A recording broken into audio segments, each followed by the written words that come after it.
I'm going to do a scene read from Madam X, the third book in the Illicit Things series under my adult author name of LJ Diva. It comes after her, him, in order.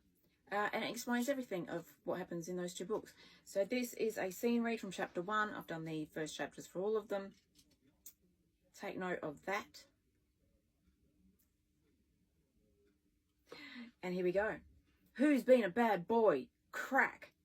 The sound of the whip against the flabby white ass of the man rang out in the sex room of the infamous Madam X. Oh, I have, madam, I have, the man quavered. It wasn't just his voice that quivered, but every nerve ending in his rotund body. Is it good? Crack. Oh, yes, his voice barely a whisper as sweat dripped down his face and back. His hands were tied to the wall above him, but his body was sagging as his knees did. They were weak, like the rest of him. He was an overweight popular politician in the city of New York who got off on having his ass spanked with a whip, who got a hard dick from being tied up, and who had to come every night during the week. Madame caressed her black riding crop while staring at the blubbering mess of a man. Have you been a bad boy? Oh, yes, madam, yes. Ah, he arched towards the wall as the pain seared through his flabby left ass cheek. More, more.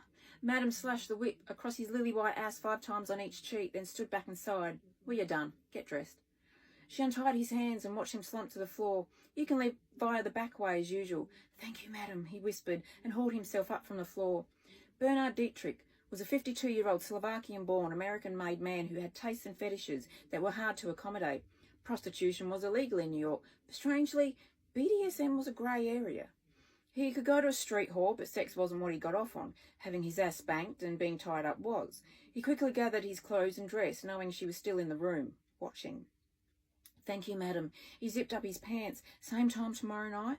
Of course, Bernard. You're one of my best regulars. Always arrive on time and always pay on time. I'll escort you out. Madam watched the man slide on his blazer, open the sex room door and turn to her left, opening the door to the back garden and undercover walkway. Is your driver ready?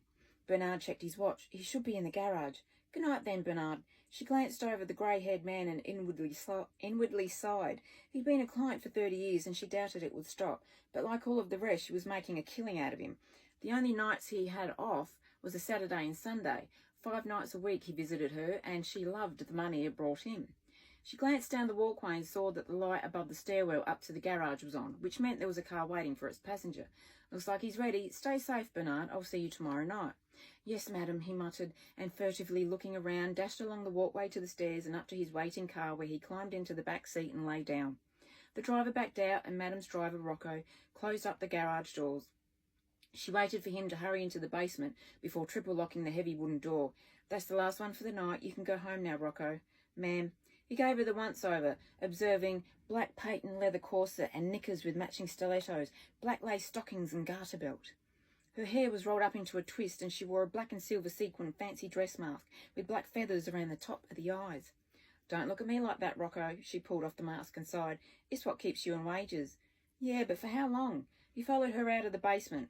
She donned a dressing gown as they went upstairs to the front door. This shit's illegal, you know. When are we gonna be busted? I don't know, Rocco. She opened the door and let him out.